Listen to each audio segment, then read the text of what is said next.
ஒரு ஆற்றங்கரையில் 2 பெரிய மரம் இருந்தது.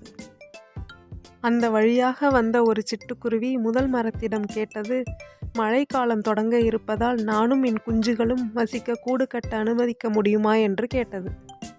முதலில் இருந்த மரம் முடியாது என்றது. அடுத்த மரத்திடம் கேட்டபோது அது அனுமதித்தது. குருவி கூடு கட்டி சந்தோஷமாக வாழ்ந்து கொண்டிருந்த நேரம். அன்று பலத்த மழை. ஆற்றில் வெள்ளம் வந்து முதலாவது மரம் அடித்துச் சென்றது.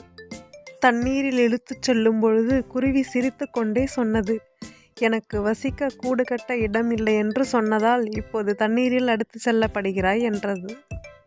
அதற்கு மரம், எனக்கு தெரியும், நான் வலுவடைந்து விட்டேன்.